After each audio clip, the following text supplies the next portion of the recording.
Olá, seja bem-vindo. Você que entrou nesse vídeo, eu peço para que você fique até o final. Eu tenho certeza que de alguma forma nós estaremos te abençoando, te ajudando ou te ensinando um pouco mais sobre esse tema tão importante que nós vamos abordá-lo aqui nesse momento.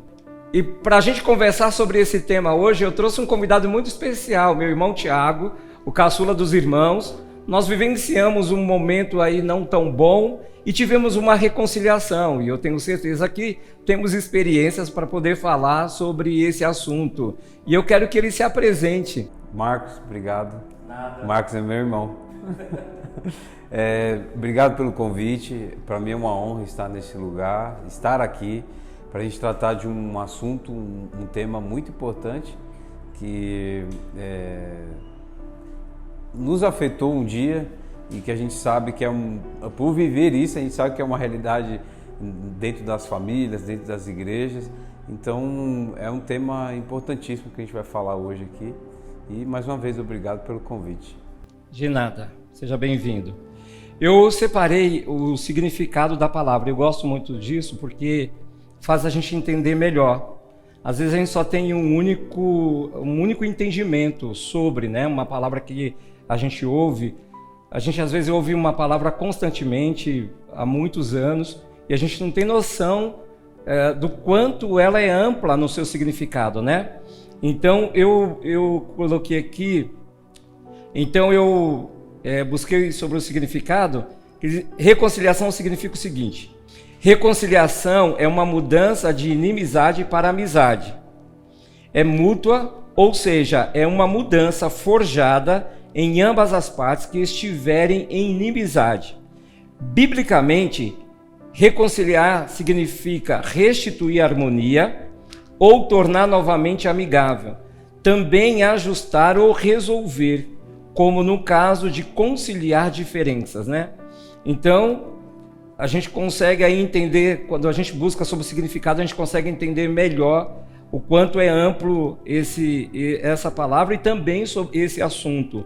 Lógico que a gente tem um tempo específico, não dá para falar sobre tudo, mas vamos focar naquilo que é mais o nosso objetivo hoje aqui, que em primeiro lugar é falar sobre reconciliação entre irmãos. E aí eu gostaria, dentro desse tema, eu gostaria de fazer a primeira pergunta e depois a gente vai conversando, desenrolando mais. Por que você acha que irmãos brigam tanto e em muitos casos terminam se separando, rompendo até com um laço familiar?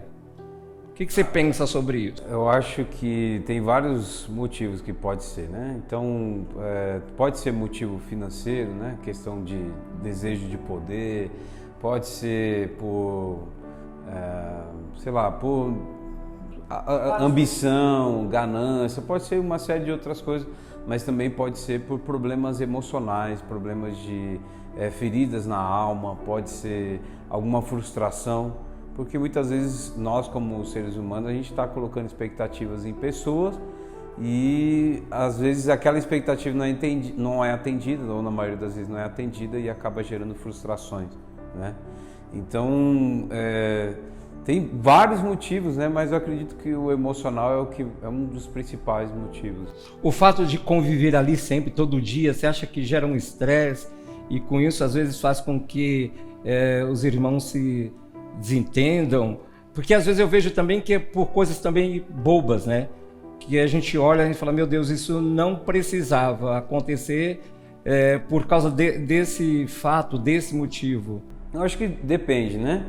Por exemplo, essa questão de estar convivendo diariamente, constantemente, acho que isso aí já é um fator um pouco que a gente vai seguir por um outro caminho. Por exemplo, a gente tem um exemplo da nossa mãe que nos ensinou que tem que viver irmãos, né? Entre irmãos e não tem que ter discussão.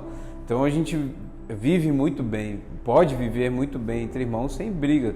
Pode ter aquela discussão sadia do dia a dia, que isso aí é normal, mas eu acho que isso aí vai muito da criação, né? Você acha que também a criação, a forma como os irmãos são conduzidos dentro de uma casa, isso faz todo sentido? Faz toda uma diferença? A referência, a forma que é conduzida a educação dos filhos, eu acho que isso faz muita diferença. Se a gente trouxer um exemplo simples aqui, né? O exemplo bíblico, que assim, a gente vê ali entre Jacó e Esaú. Eu lembrei disso. Eles foram incitados a competirem, né? Claro que dentro da barriga de Rebeca eles já tinham um conflito ali. Um ia ser maior que o outro e o próprio Deus falou com Rebeca. Mas depois que eles saíram, essa competição continuou. Existia um propósito em cima disso, a gente sabe. Porém, talvez se Rebeca tivesse tido uma outra postura, teria essa competição entre eles? Teria esse desejo de Jacó de conquistar a primogenitura, né? De enganar o irmão, de enganar o pai? Dentro da casa de Jacó, então, houve um rompimento familiar, porque a mãe, em todo custo, queria que o seu preferido, né? Exatamente. Fosse o maior, fosse o primogênito. E eu acredito que em muitos casos também existem alguns conflitos entre irmãos por causa também disso, que às vezes a preferência, né? A gente vê isso acontecendo, a preferência dos pais, ou só do pai ou da mãe, e deixa muito claro que existe ali um que é preferido, e isso faz com que os irmãos eles se desentendam e passem a gerar um sentimento contrário um pelo outro.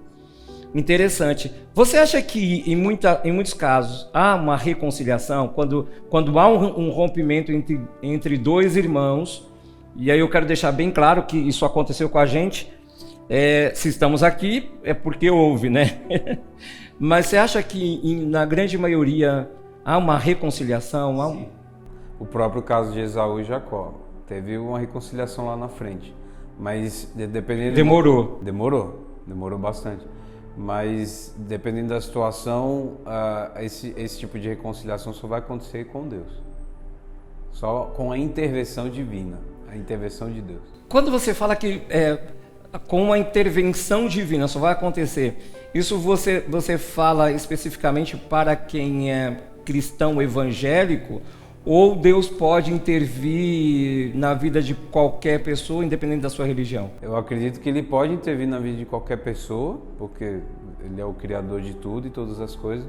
Mas no nosso caso, que nós temos a palavra como a base, o nosso guia, à medida que a gente vai lendo e conhecendo mais sobre Deus, Ele vai se revelando a nós e vai trabalhando em nossos corações, vai ministrando em nossos corações, nos mostrando a necessidade de vivermos em reconciliação, até porque o próprio Deus, enquanto nós éramos nós ainda somos, mas enquanto nós estávamos desconectados de Deus, Ele nos conectou através de Cristo, Ele nos reconciliou com Ele. Então a gente precisa se reconciliar com Ele. Na verdade, quando nós nos reconciliamos com Ele, isso tem que acontecer com as pessoas. Então, se existe algum irmão, alguma coisa, alguma pendência, alguma necessidade, algo que precisa ser ajustado, nós estamos bem com Deus, mas não estamos bem com o nosso irmão, então a balança fica descalibrada. Então você acha que em muitos casos a reconciliação ela acontece mais cedo ou mais tarde, ela vai acontecer? Sim. Você acredita que em determinados momentos, em alguma família, pode acontecer de alguns irmãos eles se reconciliarem, mas ficou ali uma sequela, algo que talvez não foi tão entendido, tão explicado? Você acredita que pode haver uma reconciliação e ficar alguma coisa nesse sentido? Eu vou usar a expressão, né, como eu já usei, sequelas. Isso pode acontecer? Sim, eu acredito que sim. Porque na verdade o rompimento em si já é algo ruim, né? O rompimento em si já é algo desconfortável, desagradável. Você usou uma palavra, desculpa, mas você usou uma palavra legal, rompimento, né? Porque quando algo se rompe, para religar novamente precisa... E ele nunca volta do mesmo jeito, né? Então, quando a pessoa, né, existe um rompimento num relacionamento, no nosso caso aqui, como aconteceu, nós vivemos as consequências disso, a consequência desse rompimento. Ficaram as cicatrizes? Ficaram. Ficaram as sequelas desse rompimento? Ficaram. Porém, o mesmo Deus que traz para nós uma reconciliação é o mesmo Deus que sai curando. A cicatriz serve para nós olharmos para ela e falar assim, olha, eu acho que essa marca aqui a gente não quer ter novamente. A cicatriz serve para nós como uma forma de a gente pensar, cara, eu já vivi isso uma vez e não quero viver de novo. Então, ela fica aquela marca. Então a gente tem que viver, aprende a viver com aquela marca e não cometer o mesmo erro, a mesma falha para não romper de novo. Você disse que se houver uma sequela, então, entre esses dois irmãos, né, que se reconciliaram, vai ficar difícil eles conviverem novamente juntos? Não, eu acredito que é possível eles viverem novamente juntos. Acredito que sim. Até porque o Senhor, o meu ponto de vista, né, até mesmo pela palavra, e é o que eu acredito, o Senhor ele não trabalha só na reconciliação, ele também trabalha na cura. Ele vai trabalhar ali na liberação do perdão, ele vai trabalhar na cura das feridas, da alma. Então é o processo que faz com que a pessoa consiga viver novamente, talvez com mais intensidade o relacionamento, talvez até melhor do que antes. Você falou sobre perdão e sobre cura. Dentro da reconciliação, e esse é um dos pontos aqui, uma das perguntas que eu ia te fazer também. Você acredita que a reconciliação tem a ver com o perdão? Isso você já falou, mas eu queria que você falasse um pouco mais. E restauração, né? E o que é para você perdoar, né? Porque a pessoa fala, eu te perdoo, né? O que é para você perdão? O que é alguém perdoar o outro? As pessoas ainda, por mais que saibam sobre, elas têm muita dificuldade de vivenciar isso na sua própria vida e liberar isso para a vida de uma outra pessoa. Abrir mão da própria vontade, do próprio querer. Perdão significa isso. Exatamente. Abrir mão da própria vontade. Da própria vontade, do próprio querer, dos seus orgulhos, dos seus desejos e permitir que o Senhor faça a obra no final.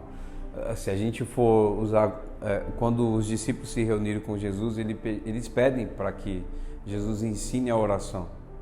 E no Pai Nosso, quando ele ensina os discípulos que é a oração do Pai Nosso, ele fala lá, em determinado ponto da oração, ele diz assim, ó, perdoe as nossas dívidas ou perdoe as nossas ofensas, depende da sua tradução, assim como nós perdoamos os nossos devedores. Então, primeiro eu preciso perdoar para eu ser perdoado. É uma troca, né? Não existe um favor que você não faz algo sem ter que fazer, né? Você não recebe algo sem ter que fazer algo de volta. Então sempre parte de nós. Primeiro tem que partir de nós e depois o Senhor ele vem completando. E quando uma pessoa ela não se perdoa, você não acha que ela não vai ter uma dificuldade de perdoar o seu irmão? Sim, com certeza. Aí a gente vê uma outra passagem, Mateus 18, se eu não me engano, quando fala daquele homem que devia uma grana violenta, aí vem o rei, não, vou te perdoar essa dívida, né? Porque o rei fala assim, olha, seguinte, você não vai me pagar, então eu vou colocar a sua família toda como escravo, e aí paga a sua dívida. Ele, não, por favor, não faz isso, que não sei o que e tal. Então o rei perdoa a dívida dele. Porém, ele não se sentiu perdoado, porque após ele sair da presença do rei, outra pessoa que devia a ele expôs a pessoa, foi para juízo, fez todo um processo da época.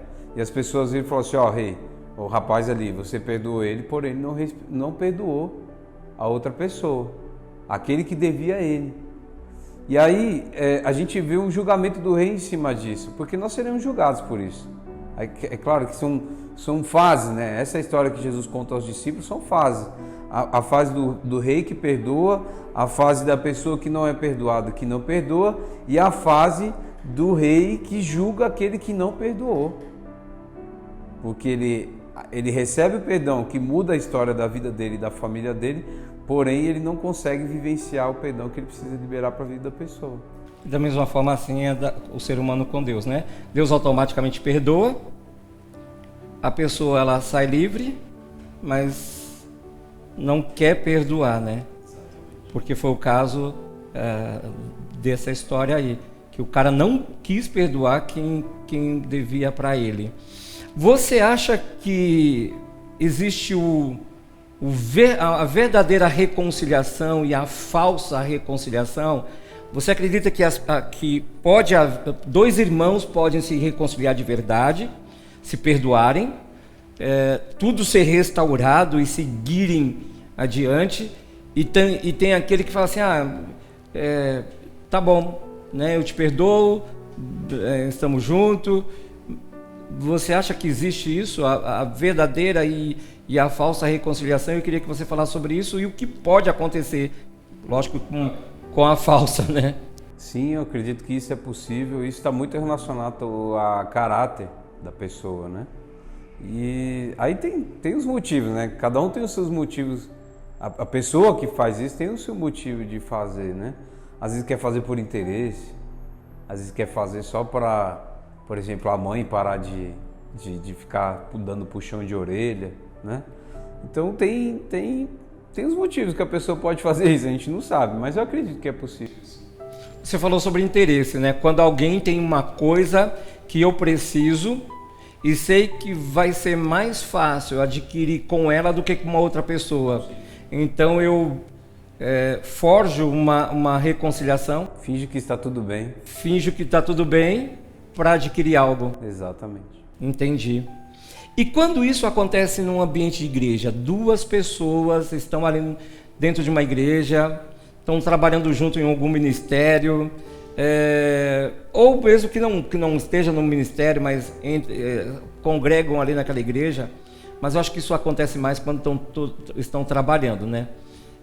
E tem algum problema, vou usar a expressão rompimento, e como é que você acha que essa pessoa ela tem que lidar com isso, em primeiro lugar, com esse rompimento, porque elas precisam, né, de buscar uma reconciliação.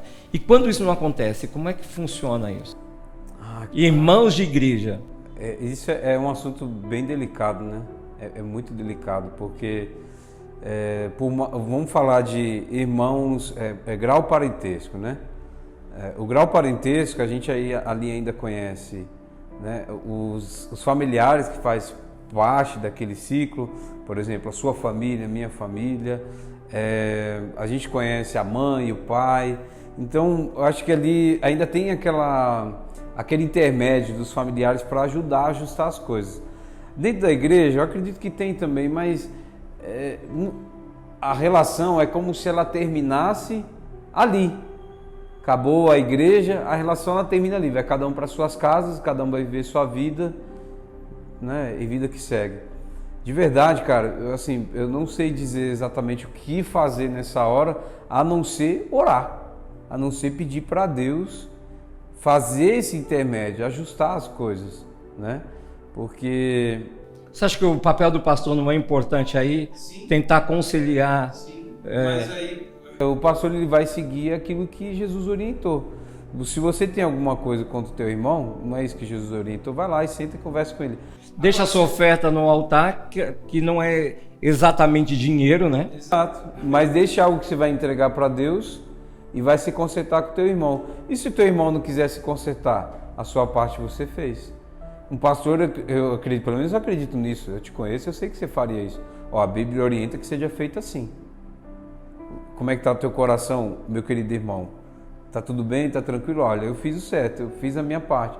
Agora o irmão do lado aqui, né? Se você está vendo como testemunho, não consegue se ajustar. Aí eu acredito que nesse caso aí, o que o pastor pode fazer, o que o outro irmão pode fazer é orar, né? Abençoar aquela pessoa e pedir para que Deus trabalhe os corações. Você citou, falando sobre irmãos, né, sanguíneo, vivendo dentro de uma casa, no meio da família, você falou sobre caráter. E lógico que caráter da pessoa ela é única, né? O caráter é único. E o mesmo caráter que a pessoa tem dentro de uma casa, da família, no meio da família, ele também tem dentro da igreja. Então nós entendemos que aí que vai haver um problema sério se essa pessoa não for tratada no caráter dela. Porque se ela dentro de si já tiver eu vou usar essa expressão, um espírito brigão, né, de que sempre querer ter razão, sempre querer ser a certa ou sempre estar certo, porque eu penso que numa reconciliação não é quem está certo ou quem está errado, quem começou primeiro ou quem intensificou mais. Eu penso que é reconhecimento, né, reconhecer os dois lados de que erraram, um porque começou, o outro porque no momento que um começou deveria ter ficado quieto, calado, mas houve uma explosão e aí também abriu a boca, falou uma série de coisas tal, e terminando rompendo, né? E na grande maioria das vezes as pessoas elas saem das igrejas, né? Elas não conseguem continuar, né, na igreja. E ainda que esse ambiente seja um ambiente mais propício para uma reconciliação mais rápida, por causa da palavra, né, os ensinamentos que estão acontecendo ali da palavra de Deus, o próprio mover do Espírito trabalhando para que isso aconteça, porque não é bom para o reino de Deus dois irmãos, seja de sangue ou seja também um irmão espiritual, estarem separados, né? Eu acredito que o reino perde, de alguma forma o reino perde, né? Jesus fala sobre a união, sobre a união o quanto é importante. Ele mesmo disse, eu e o Pai nós somos um, né? E eu acredito que as pessoas têm muita dificuldade de serem um, né? Eu acho desafiador isso. Existe uma fala de Jesus que eu acho muito interessante. E ela está em João capítulo 13, versículo 34, que diz assim: um novo mandamento dou a vocês, amem-se uns aos outros, como eu os amei. Jesus pediu para que os seus discípulos, que ali eles estavam vivendo como irmãos, né? Eles eram irmãos. Havia irmãos ali, né, parentesco, um grau familiar ali, mas também irmãos da fé, unidos em um só propósito. Então Jesus dá essa instrução. Você acha que é possível eu amar você me amar, conforme Jesus nos amou e nos ama? Acredito que é possível. Mas o Senhor coloca esse amor dentro de nós.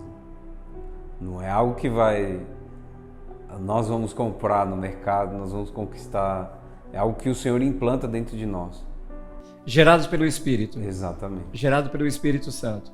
Eu acredito que tem que ser assim. Embora, até desculpe te interromper com isso, mas embora Jesus disse que nós devemos ser uma unidade, que devemos amar um ao outro, né? Que sejam amigos. No próprio livro de João ele fala sobre isso. Mas para isso acontecer a gente precisa do suporte do Espírito Santo, como você disse, gerado pelo Espírito. Tem um outro texto que tem tudo a ver, né, que Jesus fala em João capítulo 15, vós já estáis limpos pela palavra que vos tenho falado, né? Então esse texto fala de limpeza, né? Então, para que eu ame o meu irmão como Cristo me ama e se entregou, né? Em prol desse amor, tem que haver uma limpeza. Que limpeza é essa? Que precisa acontecer em mim, em você, em quem está nos assistindo, para que de fato possamos receber dentro de nós esse amor. A limpeza que eu vejo é tirar dos nossos corações tudo aquilo que impede de o Senhor habitar nele.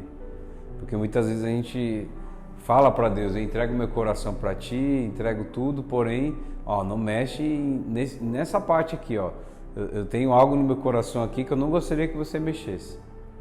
Então, é a entrega genuína, é a entrega sincera, honesta, é entregar tudo. É claro que tem pessoas que não é transformada da noite para o dia. Tem pessoas que têm um processo. A limpeza ela vai acontecendo à medida que ela vai renunciando, que ela vai abrindo mão dos seus sentimentos, que ela vai informando das suas dores, das suas feridas. Então tem pessoas que o processo é um pouco mais demorado, porém tem pessoas que o processo é mais rápido. Aí Você acha que tem tudo a ver com a entrega? Sim. Porque eu preciso entregar, né? Aquilo que dificulta o processo do Espírito Santo, né? Eis que estou à porta e bato. Se você abrir, né? Sim, ela abre do lado de dentro. Porque só tem uma maçaneta pro lado de dentro, essa porta aí, né? Então eu tenho que abrir. Mas, ou verdade, não sei. O ponto de partida, a obra do Senhor ela vai ser sempre grande, certo? É promessa dele. Tem um ponto de partida sempre vai ser nosso, se for ver. O Senhor, ele respeita as nossas decisões, né? Ele está sempre respeitando, porém, ele está ali disposto a atender aquilo que é uma necessidade, um posicionamento nosso, não uma necessidade, sim um posicionamento nosso. Então, à medida que a gente vai abrindo espaço para o Senhor entrar, à medida que a gente vai preparando o caminho para ele entrar, ele vai entrando e vai fazendo a obra que ele tem que fazer. Ele vai concluindo a obra que tem que concluir. Só que, pelo que eu entendo, né, biblicamente, a porta ela vai se abrindo do lado de dentro. Claro que existem exceções, né? Por exemplo, vamos falar de Paulo. Nesse caso aí foi o Senhor que encontrou com ele, certo? E não ele que... Não, Senhor, eu abro meu coração. Não, o Senhor encontrou com ele e falou, ó, é o seguinte, eu tenho uma obra grande para você. Não exatamente essas palavras, mas eu tenho algo especial com você. Tenho algo que eu preciso fazer em você e através de você. Então é uma situação diferente. Porém, existem pessoas que o Senhor ele vai trabalhar à medida que a pessoa abre o coração. Isso é tão tremendo, cara, porque tudo parte do homem, em primeiro lugar, né? Tudo parte do homem. Se hoje você ouvir a minha voz, não é isso que a palavra nos ensina. Se hoje você ouvir a minha voz e atentamente, né, a gente puder dar ouvido, se a gente der ouvido à voz do Espírito, ele entra e faz morada. Eu acredito que dessa forma que a terra ela se move em determinados momentos, a terra se move para que o céu se mova, né? Perdoe para que você seja perdoado. Então a terra que somos nós nos movendo com relação ao perdão, buscando uma restauração, uma cura, para que haja uma reconciliação. Existem pessoas que elas querem que Deus faça tudo, e elas fiquem quietinhas ali e não façam nada, né? Elas não querem fazer nada. E é muito tremendo, porque tudo parte, isso sempre vai partir de alguém, né? A reconciliação ela é dessa forma. Uma pessoa tem que começar a dar o passo para que a reconciliação ela aconteça, né? E quando alguém entende sobre isso, acontece coisa tremenda. Vai acontecendo, porque barreiras vão caindo, né? O inimigo vai perdendo força e o reino dos céus entrando e fazendo e cumprindo o propósito que ele deseja. Dentro daquilo que é a nossa história, nós caminhávamos juntos, nós estávamos juntos numa igreja, trabalhando junto ministerialmente, eu já como pastor, o Tiago como diácono, ministro de louvor, mas em algum momento entrou um problema, uma situação em que a gente rompeu, a gente foi rompendo o laço familiar, né? E automaticamente, rompendo um laço familiar, também não conseguimos viver ministerialmente juntos, né? Trabalhar junto ministerialmente. Então, houve um rompimento, houve um desligamento, mas algo muito, muito interessante foi que existia uma terceira pessoa aí, que foi a nossa mãe, que sempre orou pela nossa reconciliação, né? Pela restauração familiar. Então, em determinados momentos da nossa vida, coisas vão surgindo, situações vão aparecendo, pessoas também.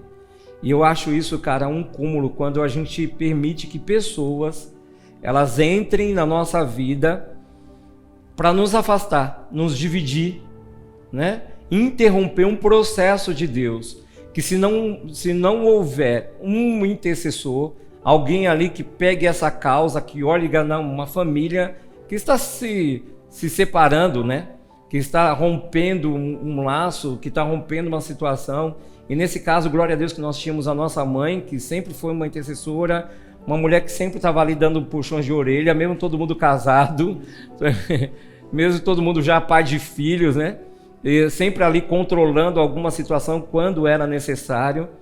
E ela foi fazendo esse papel e também declarando, né? Então ela não só orava, mas ela orava, ela declarava a palavra de reconciliação sobre a gente, e o Espírito Santo ganhando campo, o Espírito Santo ganhando campo, trabalhando em nossos corações, até que chegou o ponto de haver essa reconciliação, né? E é tão tremendo dentro disso que havia uma oração da minha mãe para que o Senhor não a levasse enquanto ela não visse essa reconciliação.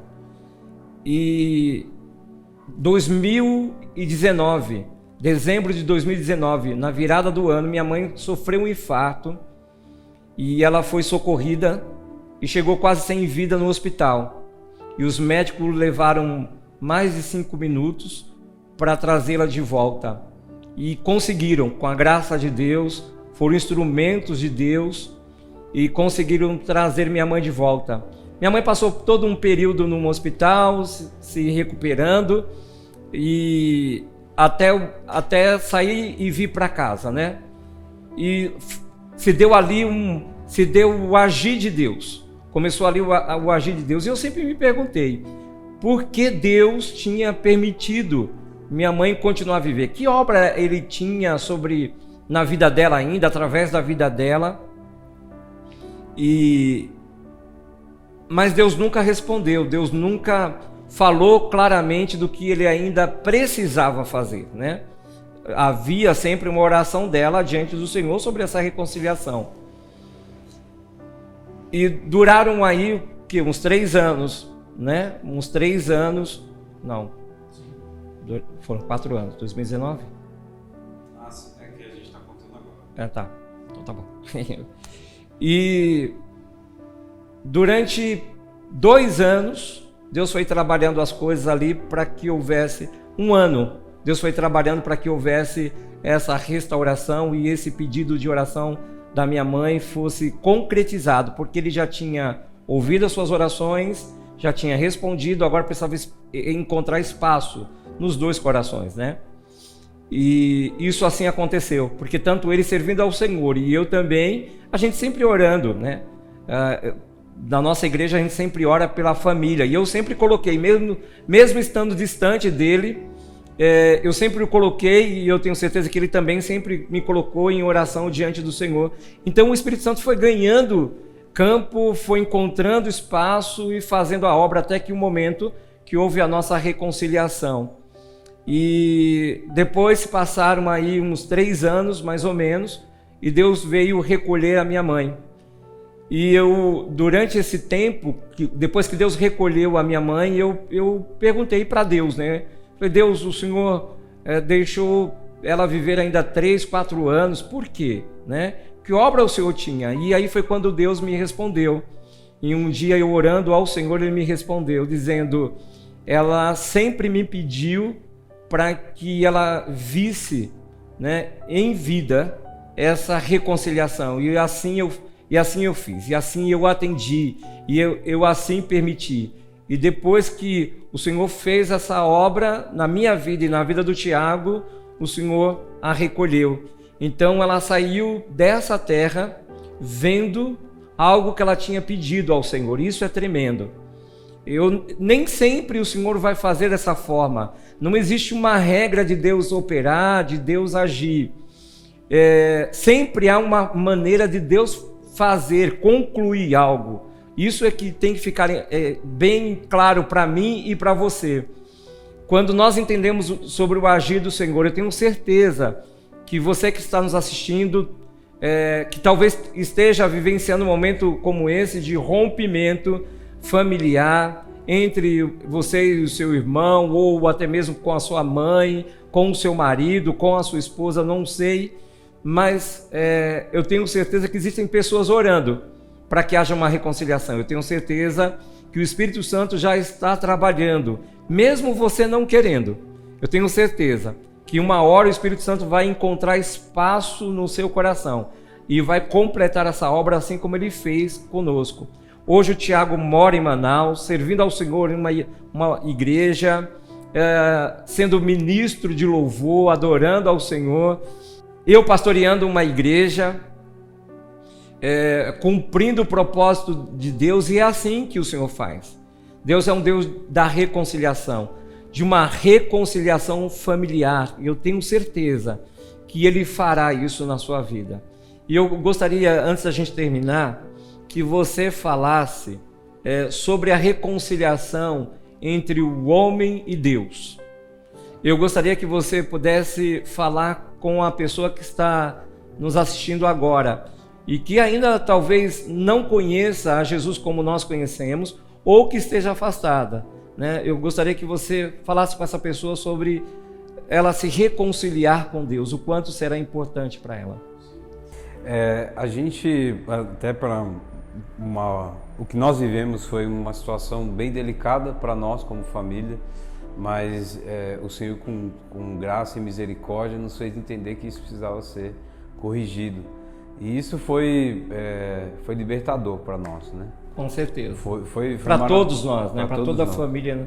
Foi libertador, assim. Muitas coisas foram ajustadas. Eu acredito que Deus ele tem o controle de tudo, né? E tem coisas que a gente não entende, mas Ele tem o controle de tudo, e ainda tem muita coisa para acontecer, porque afinal a obra dele, as promessas dele é muito grande. Mas para que tudo isso acontecesse, tem uma etapa antes, uma casa antes. A Bíblia nos ensina que, a gente até mencionou agora há pouco, se eu tenho algo contra o meu irmão, eu devo deixar a minha oferta no altar, algo que eu vou entregar ao Senhor, deixo ali no canto, me acerto com o meu irmão e depois eu volto para adorar ao Senhor, né? É isso que a Bíblia nos ensina.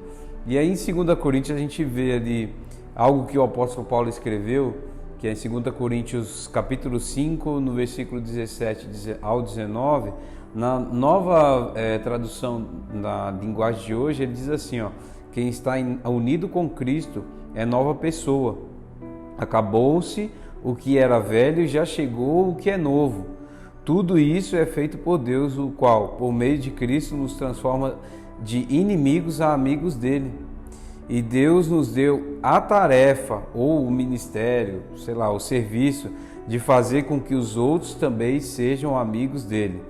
A nossa mensagem é esta: Deus nos leva em conta os pecados, Deus não leva em conta os pecados. Vou ler de novo o versículo 19. A nossa mensagem é esta: Deus não leva em conta os pecados dos seres humanos, e por meio de Cristo Ele está fazendo com que eles sejam seus amigos. E Deus nos mandou entregar a mensagem quem fala de maneira como Ele fez com que eles se tornem seus amigos. Ou seja, além de nos reconciliar com Deus, né? Além de Deus nos reconciliar com Ele através do seu Filho Jesus, Ele também nos dá o ministério, o serviço, a tarefa de anunciar essa mensagem às pessoas que se reconciliem, para que se reconciliem com Deus, se conectem com Deus através de Cristo e depois se reconectem com os homens, né? Se ajustem com os homens. Porque não adianta se você está alinhado com Deus e não está alinhado com os homens, né? Então, se você tem alguma pendência, algo que precisa ser ajustado entre você e Deus, ajuste isso entre você e Deus. E se existe algo que precisa ser ajustado com o seu irmão, faça isso, para que a obra do Senhor seja completa, para que a obra do Senhor ela possa se concluir em todas as esferas da humanidade, entende? E nós temos essa responsabilidade, essa missão de levar essa palavra adiante. Até porque, se a gente fizer isso, eu acredito que o Senhor, depois que toda criatura for alcançada por essa palavra, por esse chamado de reconciliação, o Senhor vai voltar. É bíblico, né? Cara, eu acho isso tremendo, porque assim, sendo irmãos, né, de sangue ou irmãos de igreja, isso não significa que não vá acontecer alguma coisa que pode trazer um desentendimento, pode trazer temporariamente um afastamento, mas o grande segredo está em reconhecer. Não existe reconciliação sem reconhecer. Eu errei, eu falhei. Eu deveria ter ouvido mais, eu deveria ter sido mais paciente. Eu deveria ter olhado e ter entendido o que foi falado, né? Ou o que foi feito. Eu não avaliei melhor, acho que eu estourei, sabe? Acho que o grande segredo está aí, quando a gente reconhece e buscamos uma reconciliação. A própria palavra nos diz, Jesus ele diz o seguinte, que o mundo vai ver Cristo em nós quando nós nos tornarmos um, né? Que é um grande desafio. Esquecer as diferenças que nós temos, seja lá qual for, e nos unir em prol do reino de Deus, nos unir em prol da obra de Deus, nos unir em prol da restauração, né? Então, pode acontecer até isso dentro de uma igreja? Pode. Um irmão ficar estranho com o outro? Pode. Por um tempo ficar afastado? Pode. Mas esses irmãos precisam buscar em oração, buscar em Deus, né? Através do Espírito Santo, para que haja uma reconciliação e para que a igreja, o ministério, o chamado dos dois, se fortaleça cada vez mais, né? Cara, foi um prazer ter você aqui. Obrigado por nos abençoar com a sua visita, com esse tempo de poder falar um pouco sobre esse tema, sobre aquilo que nós vivenciamos. Muito bom a gente poder dizer que somos um, né? E que eu tenho certeza que não é uma falsa reconciliação e que não ficou sequelas, né? Mas tudo está sendo restaurado até a volta de Cristo, né? Nós, seres humanos, estamos passando por essa grande restauração. E você que está aí nos assistindo, que o Espírito Santo possa fazer a obra no seu coração, que você possa abrir o seu coração e permitir que o Espírito Santo faça essa obra e se reconcilie. Você vai ver coisas grandiosas acontecendo na sua vida e através da sua vida. Eu te abençoo em nome de Jesus.